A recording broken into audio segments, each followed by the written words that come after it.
Bien, vamos a tratar el juicio oral en el nuevo Código Procesal Penal. El nuevo Código Procesal Penal establece 3 etapas: la investigación preparatoria, la etapa intermedia, el juzgamiento. Como sabemos,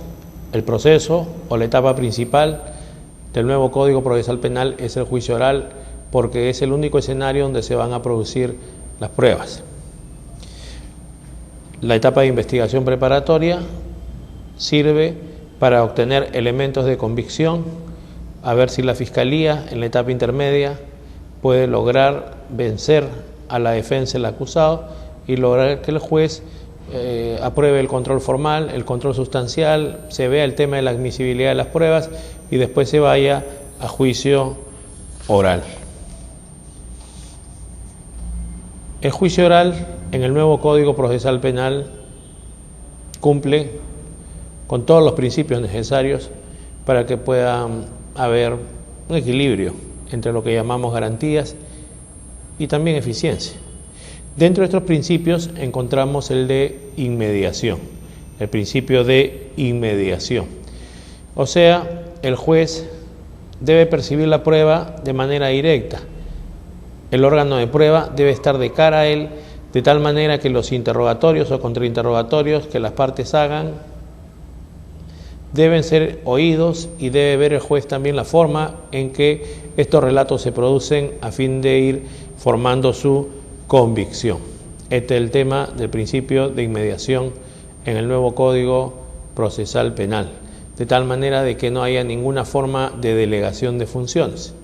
Ya veremos si se trata de un delito cuya pena no sea mayor a 6 años, será un juez unipersonal. Si la pena del delito es mayor a 6 años, será un juzgado colegiado integrado por 3, y la idea es que así estos vayan percibiendo la producción de la información a través del principio de inmediación, que no haya intermediario entre la producción de la prueba y los jueces. La oralidad. La oralidad es importante porque es la mejor forma de comunicación que tenemos los seres humanos. Como hemos dicho en el principio de inmediación, permite que se pueda corroborar tanto lo que se dice verbalmente, con los gestos, con las actitudes, con el tono de voz. No habría otra forma de poder lograr esta comunicación. Entonces la oralidad es el vehículo por el cual se pueden dar todos los principios del juicio oral. Como tenemos un tema de oralidad también, vamos a ver que las audiencias van a ser registradas en audio. Al respecto, inclusive hemos tenido un pleno regional del 3 y 4 de julio de este año en Arequipa, donde se discutió el tema escrituralidad versus oralidad, y a propósito del habeas corpus 5010-2009 HCTC por un caso proveniente de la Corte Superior de la Libertad, el mismo Tribunal Constitucional, al resolver este caso de reforma procesal penal, solicitó los audios, solicitó los videos, de tal manera que fue el soporte para el cual pueda tomar la decisión en el habeas corpus, con lo que nos queda claro que no tienen por qué ser los registros escritos, pueden ser otro medio técnico, de tal manera que garantice seguridad jurídica. Otro principio del juicio oral es el principio de contradicción. El principio de contradicción. Por el principio de contradicción, lo que se quiere es que los jueces exijan al acusador público que pruebe su acusación, pero también que la defensa controle la calidad de esta información, o sea, se haga un test de credibilidad. Por tal razón, cualquier información que se introduzca dentro del proceso debe ser puesta de conocimiento en forma inmediata de la otra parte, para que dentro de un plazo razonable pueda preparar su defensa. Es el principio de contradicción: alguien que ataca, otro que tenga derecho a replicar. El principio de publicidad. A través del principio de publicidad, pues la idea es que haya transparencia en este juicio oral, pero también se pueda controlar las actuaciones, tanto de los jueces, de los fiscales y, por qué no decirlo, de los abogados, que en un 60% son de oficio, en un 40% son particulares, y por lo tanto la ciudadanía tiene derecho a saber cómo funciona el sistema de justicia penal y si la información que se produce en el juicio oral, los jueces la toman en cuenta y dictan una sentencia que valore estas y sobre la base de estas que guarde una congruencia. De tal manera que el principio de publicidad es muy importante para lograr esto. Claro, como es obvio, siempre pueden haber excepciones por razones de seguridad pública, porque hay que proteger la información del juicio o porque se trata de proteger la integridad sexual de la víctima. Tenemos un catálogo en el Código Procesal Penal de excepciones al tema de la publicidad. El principio de concentración. Lo que se quiere es que el juicio oral empiece y continúe consecutivamente hasta que se ponga la sentencia, de tal forma que los jueces puedan tener una memoria fresca de la información que se ha producido y no hayan errores en la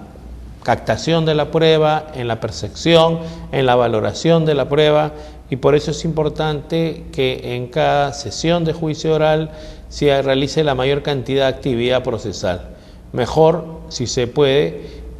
empezar y continuar consecutivamente hasta poner la sentencia, que eso es lo que se quiere en el nuevo Código Procesal Penal.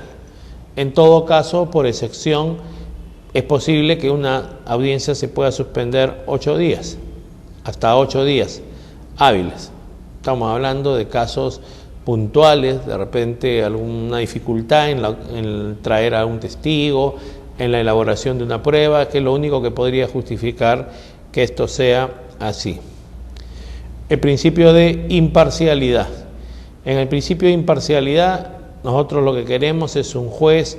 que permita que las partes sean las que se encarguen de proveerle la información, especialmente el acusador, que es el que tiene que probar su acusación, y por lo tanto garantice que haya igualdad de armas,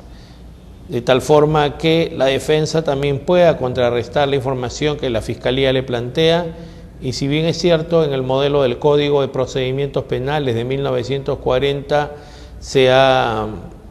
estado por la Judicatura al lado del Ministerio Público, contribuyendo a que se obtenga información probatoria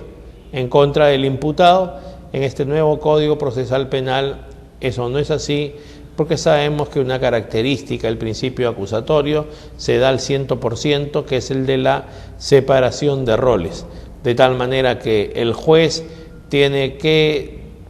controlar los actos de investigación, mientras que la defensa es la que le corresponde encargarse del test de credibilidad de la información de la Fiscalía, más aún que estamos hablando de un modelo procesal penal que para que la información que le llega a los jueces sea de calidad,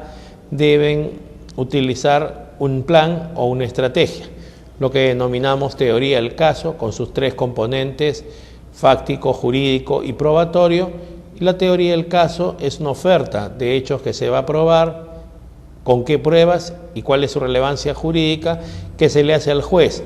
de tal manera que no se improvise, no se actúe por intuición o por experiencia por parte de la Fiscalía o de la defensa, de tal manera que el que no va a contar con este plan o estrategia es el juez, porque su función no es probatoria, su función es decisoria, y entonces por eso cuando hablamos del principio de imparcialidad en el juicio oral estamos haciendo alusión a que el juez no puede actuar prueba más allá de la que el Código Procesal Penal le permite, restringida a la corroboración de aquella que haya presentado la Fiscalía o la defensa y que quiera verificar su autenticidad, o sea, solo lo que se llama prueba sobre prueba o prueba complementaria. Más allá de eso, el juez no puede disponer la actuación de pruebas, además también porque habría contradicciones, podría ocasionar vulneración al derecho de defensa, de hecho que así sería, porque entendemos que si el juez dispone que llegue un testigo, no con fines de corroboración de prueba de Fiscalía o de defensa, sino para él mismo construir su caso, para buscar información por su cuenta. Podría paradójicamente ocurrir que venga un testigo citado por el tribunal y bueno, el tribunal lo ponga a disposición del fiscal y el fiscal le diga que no le tiene nada que preguntar, o la defensa tampoco, y entonces, ¿quién tendría que interrogar? La sala. ¿Qué pasaría si el órgano judicial lo hace e incurre en preguntas prohibidas? ¿Quién resolvería estas preguntas prohibidas? ¿El mismo tribunal? Porque las otras partes no están autorizadas a rechazar las preguntas por sugestivas, capciosas, compuestas, impertinentes, etcétera, y por lo tanto el tema de la imparcialidad se afectaría. Por eso el juez debe limitar su actuación dentro del juicio oral al máximo, dejando que las partes sean las que se encarguen de proveerle esta información, salvo la excepción de la prueba de oficio que hemos mencionado. En cuanto al principio de inocencia, por supuesto que estamos en que es la Fiscalía la que tiene que encargarse de desvirtuar la presunción de inocencia del imputado, tiene que construir jurídicamente la responsabilidad del imputado y por lo tanto la Fiscalía pues es la que tiene que lograr convencer a los jueces con una cantidad de pruebas que sea suficiente para que eso sea así. Esto en cuanto al tema de los principios. Ahora, sobre la fase del juicio oral, vamos a decir que el juicio oral tiene tres fases, una que es la fase inicial, la fase probatoria y la fase decisoria. En cuanto a la fase inicial, vamos a necesitar que estén los actores, jueces, fiscal, imputado, defensor y los testigos o peritos que hayan sido citados en ese caso en una sala contigua. Y entonces empezará el juicio oral con la identificación de la persona del imputado, con la identificación de la persona del imputado, su situación jurídica, el delito, el nombre del agraviado, y después de eso, entonces, el fiscal tendrá que plantear su alegato de apertura. En su alegato de apertura, que es lo que contiene es la teoría del caso, tendremos entonces que escuchar al fiscal de manera resumida, aspectos generales sobre los hechos, el tema, el telegrama del caso y cuál es la oferta o promesa de hechos que va a probar y con qué pruebas y cuál es la finalidad de cada una de ellas, después la teoría jurídica o los fundamentos legales y finalmente qué es lo que le espera en este juicio oral. Entendemos que si el caso ha llegado a ese estado, solicitará una pena, una reparación civil, salvo que haya actor civil formalmente constituido, en cuyo caso pues solamente se pronunciará respecto a la pena. Entonces esto en cuanto a los actos iniciales del juicio oral, empezaríamos con el alegato de apertura de la Fiscalía. Después, si en el caso concreto tenemos nosotros abogado defensor del actor civil, a continuación le tocará a él también hacer su alegato,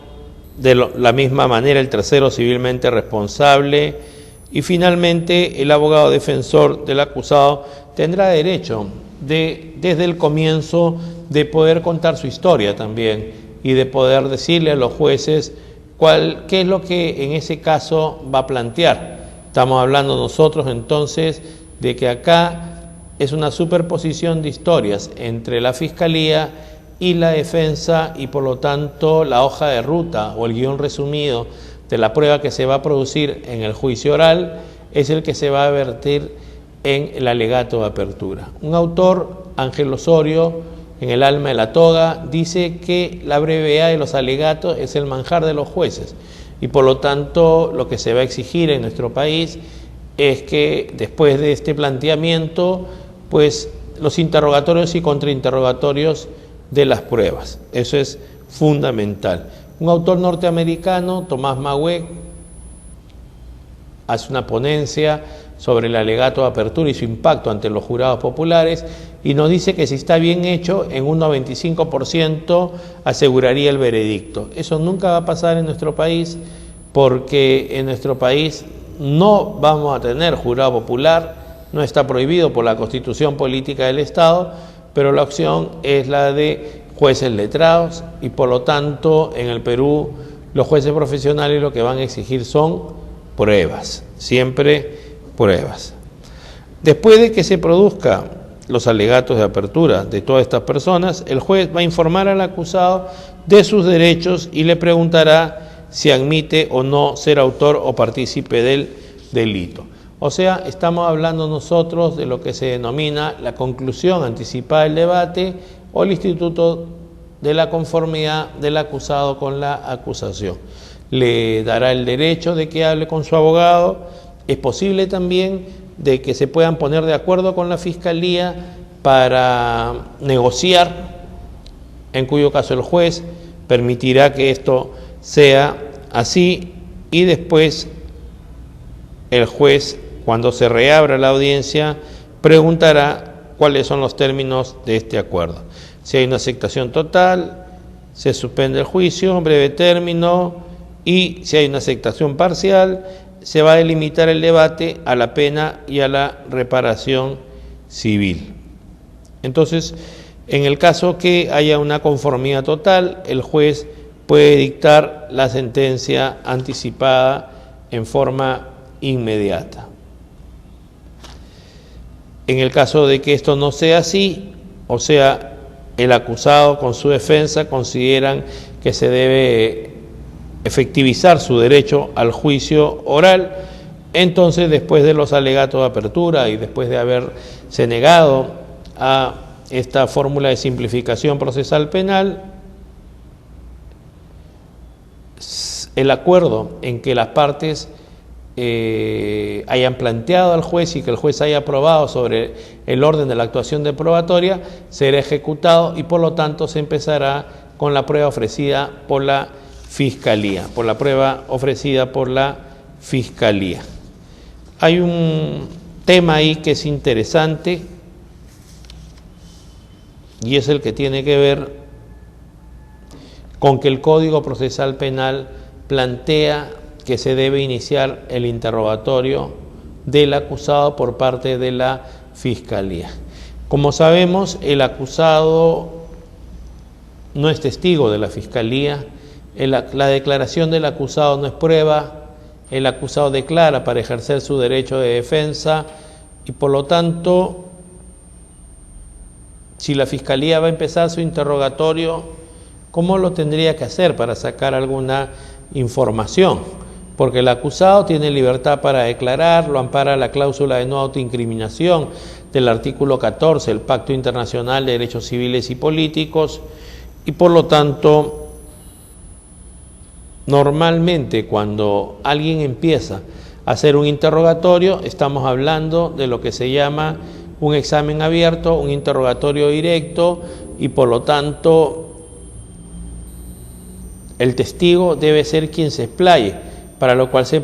emplean preguntas abiertas: qué, cómo, cuándo, dónde, indique, detalle, desarrolle, narre, de tal manera que, repito, la persona del testigo sea quien le dé la información al juez.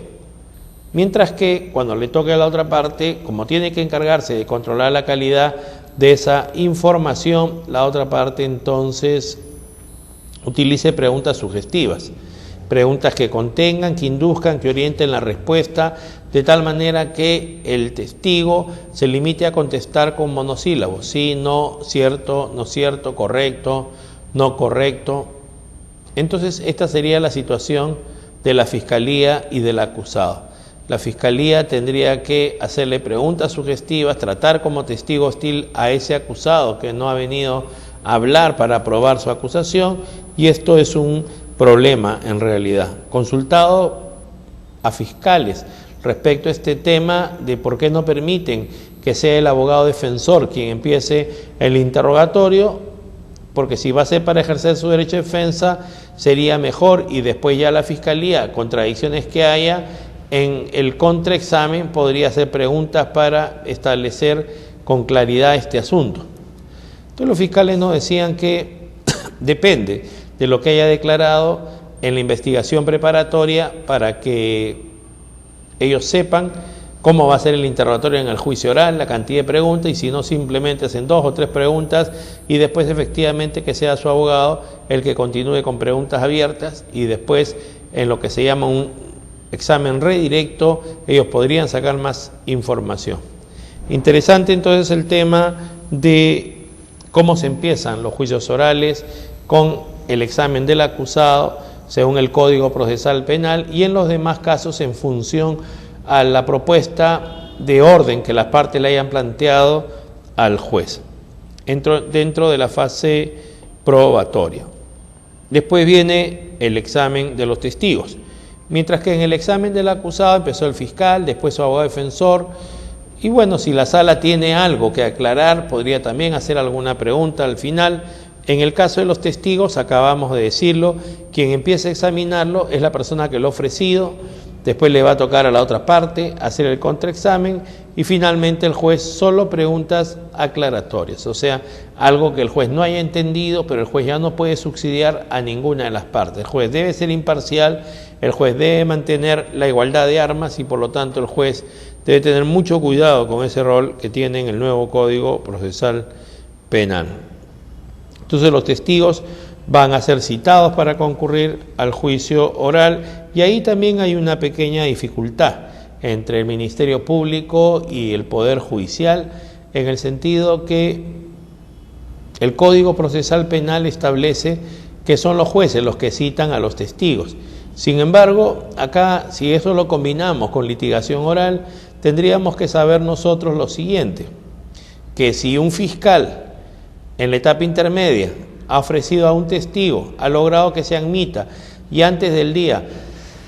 en que ese testigo tiene que declarar, no lo ubica, no sabe cómo declara, no sabe cuál es el contenido de su declaración y su predisposición a contribuir a esclarecer los hechos, y menos la seguridad de que vaya a ir al juicio oral, entonces es un fiscal que al comienzo del juicio oral, cuando haga su alegato de apertura, está poniéndose una valla muy alta, está ofreciendo pruebas que ni siquiera él mismo tiene seguridad que se van a concretar, y por lo tanto cuando termine toda esta fase probatoria y venga la fase de alegatos de clausura, se lo va a sacar en cara el abogado defensor del acusado, planteando que para lograr generar convicción en los jueces al 100% se estableció la concurrencia de tales testigos y que ninguno o solo alguno de ellos vino, y por lo tanto que no hay suficiencia probatoria. Entonces es muy importante tener resuelto este problema, porque los fiscales son los que deben tomar contacto con los testigos, asegurarse que los testigos concurran al juicio oral y no esperar que el testigo llegue a la sala de audiencia y hacer preguntas a ver qué pueden lograr como respuesta, en otras palabras, salir de pesca. La idea es que no se puede salir de pesca porque, como ustedes saben, cuando uno va a pesca tira el anzuelo y no sabe lo que el mar le va a proveer. Cuando uno hace un interrogatorio, uno siempre tiene que saber lo que el testigo le va a decir al juez, porque aunque uno sepa la historia, el juez no quiere escucharlo a uno como fiscal o como defensor, porque no estuvimos nosotros en el lugar de los hechos. Los que estuvieron en el lugar de los hechos fueron los testigos. Ustedes dirán, ¿y cómo se puede hacer eso? Bueno, simplemente cumpliendo 3 requisitos, que cualquiera que se considere litigante de todas maneras debe tenerlo, ya sea fiscal o ya sea defensor. Esos 3 requisitos son los siguientes: conocer el caso y conocer el caso. El que no conoce el caso no tiene nada que hacer en el caso, con mayor razón cuando se trata uno de la otra parte, cuando uno tenga que controlar la calidad de la información de ese testigo, cuando uno tenga que hacer el contraexamen o el contrainterrogatorio, se supone que no es nuestro testigo, no ha venido a hablar cosas a favor nuestro. Podríamos decir que es un testigo hostil. También podría ser que se trate de algún testigo que no tenga facilidad de palabras para transmitir información, o podría ser también de una persona que tenga algún problema mental, un niño que no pueda construir una oración. En esos casos, a pesar de que la regla dice de que nosotros en el contraexamen produce en el juicio oral, debemos utilizar preguntas sugestivas, también lo podemos hacer extensivo al examen directo. O sea, en el examen directo de un menor de edad, que sabemos que a una pregunta que le hagamos no va a poder hilvanar una respuesta, o de una persona que no tenga mayor cultura, que sea introvertido, entonces lo que tenemos que hacer nosotros es pedir la autorización al juez para interrogarlo también con preguntas que contengan la respuesta, de tal manera que así podamos proveer la información al juez. Entonces, ya sea en un contrainterrogatorio normal, con testigos que sean de la otra parte, o nuestros propios testigos, pero con algunos problemas de comunicación, siempre la regla es que hay que conocer el caso. Si no, la verdad, estamos contribuyendo a que este modelo que queremos que sea, si lo comparamos con una figura geométrica como un triángulo, donde en una punta esté el juez y en las otras dos vértices, fiscal y defensor, se caerá, y lo que queremos es que el juez sea un tercero imparcial, que el juez no subsidie a ninguna de las partes y por lo tanto que las partes se encarguen de proveerles información. Y como dije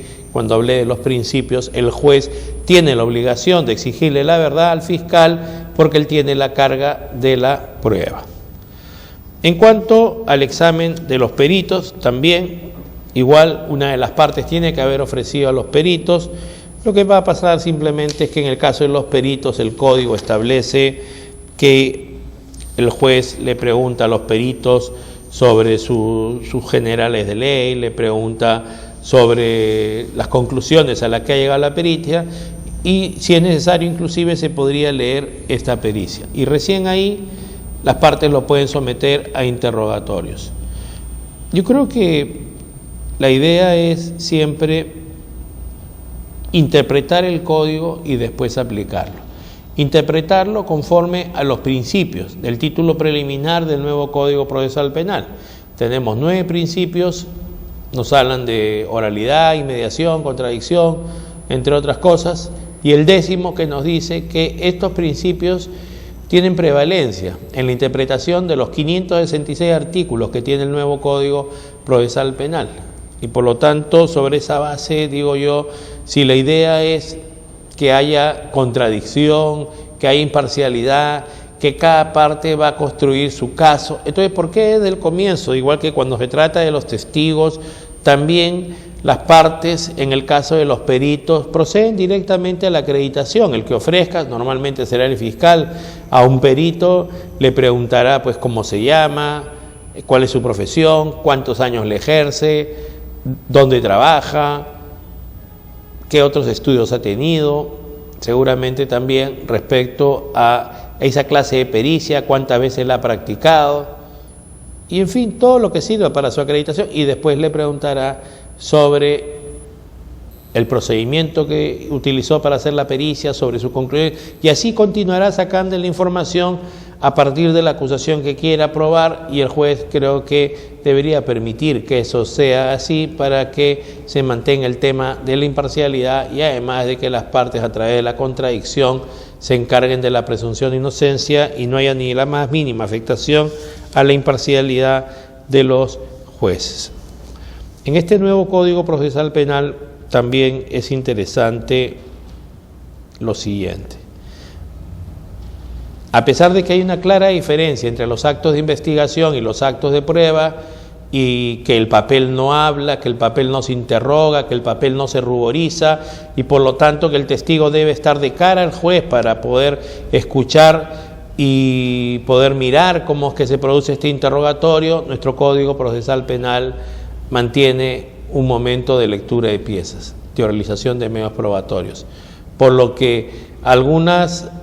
piezas que se hayan obtenido, algunos elementos de convicción durante la investigación preparatoria, podrán ser incorporadas al juicio oral a través de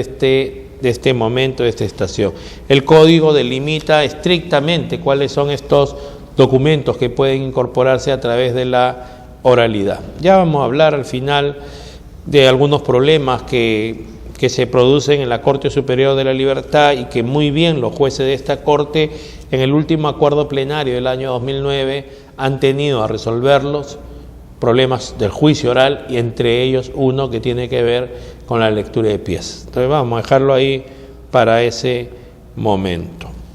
Y bueno, dentro de la fase del juicio oral vamos a llegar entonces a la fase decisoria, ¿no? O sea, ya hemos visto cómo se ha producido toda la prueba durante el juicio oral, transversalmente se dieron los principios, y ahora que termina el juicio oral, llega el momento en que la Fiscalía y la Defensa presenten lo que se denomina sus alegatos finales o sus alegatos de clausura. A diferencia del alegato de apertura, donde lo que se hacía era una oferta o una promesa de cómo se iba a producir la prueba, o sea, la presentación de su teoría del caso, no se podía hacer argumentaciones ni sacar conclusiones. En el alegato de clausura, todo lo que se va a hacer son puras conclusiones, pero sobre la prueba que se ha producido en el juicio oral. O sea, todos vimos juntos la película, fiscales, defensores y jueces, y hay que refrescarle la memoria a los jueces entonces sobre la fortaleza de nuestra prueba, si hay alguna debilidad, minimizar el efecto adverso que ésta pueda tener y cuál es la que la otra parte también ha presentado. Y esto lo vamos a ver nosotros en los alegatos finales o de clausura. El que va a empezar va a ser el Ministerio Público y así sucesivamente las demás partes hasta que al final le toque al acusado y su defensa para que tenga derecho a poder replicar. Una vez que termina la defensa técnica a cargo de abogados, vamos entonces a entrar a la defensa material por parte del propio abogado, por parte del propio imputado, perdón. El propio imputado entonces va a tener derecho a decir su última palabra. Y después de eso viene la deliberación y se pone la sentencia. Nosotros queremos que en este juicio oral, como les dije, empiece y continúe consecutivamente hasta que se dicte la sentencia y por lo tanto, como los tres jueces, a través de los principios de unidad y continuidad del juicio oral, de los principios de concentración, saben exactamente qué es lo que ha pasado en el juicio oral, entonces están en las máximas condiciones de en forma inmediata dar su fallo, de tal manera que uno de ellos, el director del juicio, se encargará entonces oralmente de presentar las conclusiones de este juicio oral y también dirá cuál es la fundamentación de los hechos probados, la fundamentación jurídica, sin perjuicio que se pueda poner la sentencia dentro de 8º día. Esto me parece muy interesante por el tema de transparencia, pero también fíjense ustedes lo que puede ocurrir. Y me adelanto porque este tema me parece fundamental y es el siguiente. Los acusados van a todo el juicio oral, están con sus abogados, dicen inclusive su última palabra, están con orden de comparecencia con restricciones y sospechan que la sentencia va a ser a una pena efectiva y no se presentan el día de la lectura de sentencia. Si eso pasara con el Código de Procedimientos Penales del 40, que sigue vigente en 18 distritos judiciales, se quebraría el juicio oral, se declararía nulo, tendría que empezar de nuevo. Pero qué bueno que si eso se produce con el nuevo Código Procesal Penal, de cuyo juicio oral estamos hablando, eso no sea así. ¿Por qué? Porque lo que hay que tener en cuenta es que no se está vulnerando ningún derecho fundamental del acusado. Él está invitado a la lectura de sentencia, él no quiere venir,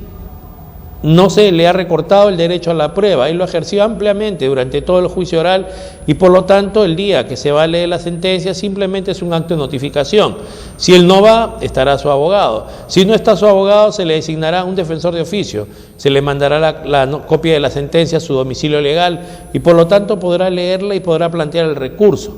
Ya les digo, este nuevo Código Procesal Penal trae garantías, que se respeten los derechos de los imputados, pero también debe traer eficiencia, o sea, que no haya impunidad, que haya una respuesta a la víctima, que haya una respuesta a la sociedad, y hay que tratar de encontrar en cada caso concreto un equilibrio entre ambos, entre garantías y eficiencia. Por lo tanto, no habrá una condena en ausencia, porque él fue a todo el juicio oral, no habrá una condena en contumacia, porque él es el que no quiere ir intencionalmente y no se le está recortando ningún derecho, porque simplemente es el acto procesal de lectura de sentencia. Y ahora Ya hemos hablado inclusive un poco de los roles de los operadores en el juicio oral y quisiera finalizar refiriéndome yo a este plenario sobre juicio oral que se ha realizado en la ciudad de La Libertad, específicamente en Trujillo. ¿Qué problemas se han encontrado y cómo se han resuelto estos problemas? Interesantes. Este es el Pleno Jurisdiccional del Distrito de La Libertad. Primer problema: audiencia de inicio del juicio oral como audiencia inaplazable e inasistencia del abogado defensor. Que se defina si la audiencia con la que se inicia el juicio oral es inaplazable y en tal sentido se aperciba al defensor inconcurrente con lo dispuesto en el inciso primero del artículo 85 del nuevo Código Procesal Penal. ¿Cuál ha sido la conclusión plenaria de los jueces de esta Corte? La audiencia con la que se inicia el juicio oral no tiene el carácter inaplazable, razón por la cual dicho carácter no puede servir de fundamento para percibir al abogado defensor particular con lo dispuesto en el artículo 85.1 del nuevo Código Procesal Penal en caso de inconcurrencia. También los amigos de La Libertad nos dicen que, en atención a los principios que rigen el juicio oral y al poder discrecional de dirección y coerción que ostente el juez de juzgamiento, el hecho que las audiencias del juicio oral no tengan el carácter inaplazable no impide que el juez penal aperciba al abogado defensor particular con lo dispuesto en el artículo 85.1 del nuevo Código Procesal Penal, pudiendo proceder, en el mejor de los casos, conforme al artículo 85, inciso segundo del nuevo Código Procesal Penal, en concordancia con lo señalado con los artículos 367 y 368 del citado Código Procesal Penal. Otro problema en el juicio oral es el problema número 2 en este distrito judicial: inasistencia reiterada del abogado de elección y negativa del imputado a ser defendido por abogado de oficio. ¿Qué hacer cuando el abogado de elección, ante dos inasistencias, se le excluye y se nombra uno de oficio, pero el imputado manifiesta que no desea tal asesoramiento? La conclusión plenaria en la Corte Superior de la Libertad del 2009 nos dice que en este caso deberá efectivizarse el apercibimiento contenido en el artículo 85.2 del nuevo Código Procesal Penal, excluyendo de la defensa al abogado defensor de elección y designándose uno de oficio. Él va a continuar hasta que el caso termine, porque la idea es que hay que asegurar la defensa, aunque el propio acusado se oponga a que esto sea así, porque tampoco se trata de que haya una conducta maliciosa, que se quiera desviar el curso del proceso. Problema 3, lectura de declaraciones previas, cuando el imputado ha invocado su derecho a guardar silencio. Como sabemos, en el juicio oral hay la cláusula de no autoincriminación. Si el acusado considera no declara, se puede incorporar la declaración que él haya prestado en la investigación preparatoria. Entonces, en la Corte Superior de Justicia de la Libertad se considera que no, porque estos son actos de investigación y además, qué mal sería que la Fiscalía, a partir de la propia declaración del imputado, que no es prueba, sino es un acto de ejercicio del derecho de defensa, quiera desvirtuar la presunción de inocencia del imputado. Debería más bien preocuparse en buscar otros elementos probatorios que puedan permitir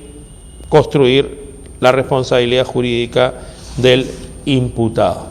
Entonces, eso es muy importante. No tendría objeto la lectura de las declaraciones previas del acusado, no por lo que hemos expuesto. Inclusión de prueba de oficio per se habérsele denegado al agraviado cuando fue ofrecido. O sea, estamos en la etapa intermedia, ahí es que se ofrecen las pruebas y entonces no se admiten las que plantea esto. Entonces, ¿qué cosa es lo que va a ocurrir ahí? Al comienzo del juicio oral, entonces lo que puede pasar es que el tribunal decide, como caso excepcional y según las facultades conferidas por el artículo 385 del nuevo Código Procesal Penal, realizar prueba de oficio, mandándose actúe el medio probatorio presentado por el agraviado y que no fue admitido por el juez de la etapa intermedia. Se está considerando en esta Corte que no vulnera ningún derecho, toda vez que la prueba de oficio puede disponerse, ya sea a pedido del tribunal o de parte, cuando el curso del debate resultase indispensable para el esclarecimiento de los hechos. Y por último, quisiera yo decirles que hice una pequeña investigación también en una Corte Superior de Justicia en Reforma y que mandé un par de ayudantes a que vean unos juicios orales en una Corte en Reforma. ¿Y qué cosa es lo que encontré? Porque la idea es que la historia no se repita. que en una reforma se identifique las buenas prácticas y las malas prácticas. Las primeras para tomarlas en cuenta y las segundas para que esto no sea así. Por ejemplo, se mira en algunos juicios orales que el fiscal, en vez de plantear oralmente su caso, lo que hace es leer la acusación escrita. ¿Qué mensaje puede mandar? Que no está conociendo el caso. Por ejemplo, sobre el tema del derecho de defensa, una parte ha ofrecido a un testigo, no se adhirió la otra en la etapa intermedia, sin embargo, en pleno juicio oral se desiste de que este testigo concurra y la pregunta es si es necesario que el juez, como en el modelo del 40, en esa lógica le corra traslado de cualquier incidencia del juicio oral a otra parte, o simplemente, como la otra parte no tiene nada que ver con ese testigo, cada parte es dueño de su teoría del caso, entonces simplemente se desiste, el juez lo da por desistido y no se tiene que hacer un trámite burocrático. Después también vemos que se pide mucho que se lean las declaraciones de testigos prestados durante la investigación preparatoria cuando estos no van, y bueno, el Código Procesal Penal solo establece los supuestos de que haya una causa que impida materialmente que éste pueda concurrir. Estamos hablando de una grave enfermedad, un grave problema, supuesto único en el cual se podría utilizar alguna de estas informaciones. Un tema también que se debe considerar es que se debe contar con un departamento de notificaciones que sea muy bueno en cada Corte Superior de Justicia, de tal manera que haya seguridad de las notificaciones que se haga para que todos los testigos concurran el día de la audiencia, de tal manera que no se tenga que estar suspendiendo, porque si no estamos en que se puede olvidar de esa información y además el perjuicio económico que se produce, porque como todos fiscales, defensores saben o piensan que se va a cumplir con las reglas del nuevo Código Procesal Penal, entonces han dispuesto en su agenda todo el día para trabajar ese tema, o si es un caso con cierta complejidad,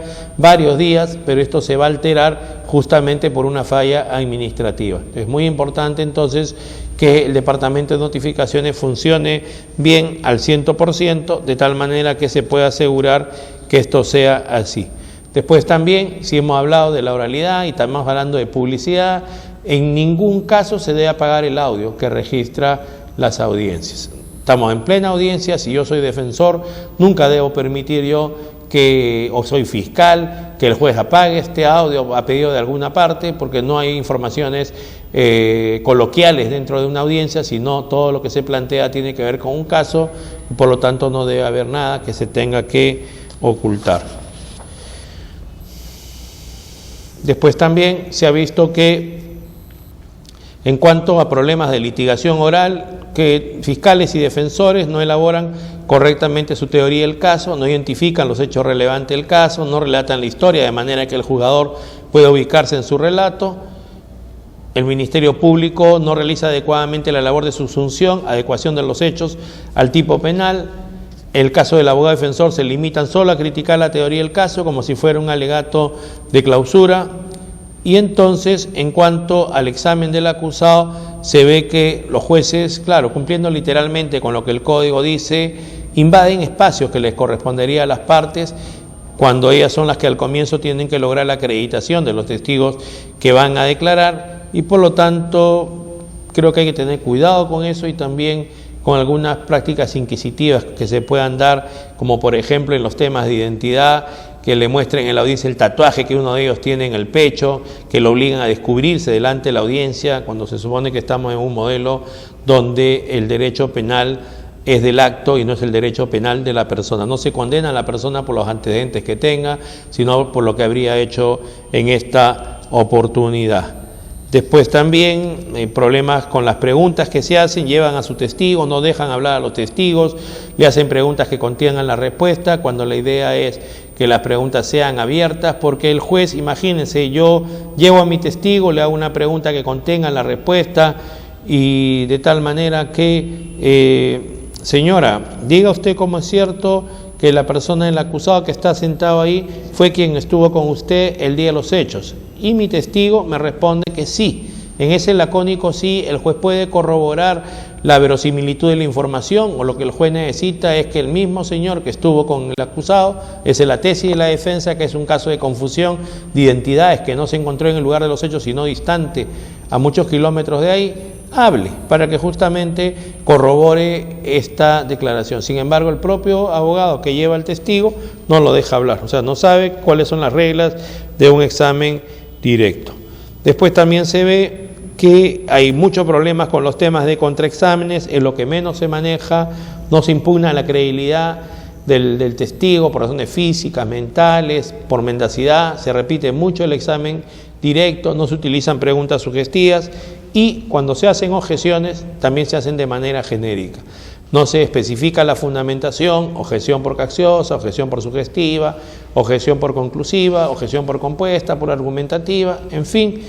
y después el traslado correspondiente a la otra parte. Creo yo que eso es muy interesante, hay que tratar de que esto pueda cambiar. En fin, hemos querido dar una versión sobre el juicio oral que en el tiempo que se nos ha asignado por la Academia de la Magistratura permita a usted darle no solamente un poco de información doctrinaria, porque probablemente eso se puede internalizar a través de la lectura de algún libro, sino también sobre la problemática que se produce en el juicio oral actual y las soluciones que se viene dando. No hay que perder de vista entonces, amigos, que el principal escenario que hay en este nuevo Código Procesal Penal es un juicio oral que nos permita a nosotros encontrar un equilibrio entre los dos soportes modernos del derecho procesal penal, que son garantías que se respeten los derechos de los imputados y eficiencia, que no haya impunidad, que haya una respuesta a la víctima, que haya una respuesta a la sociedad. Muchas gracias.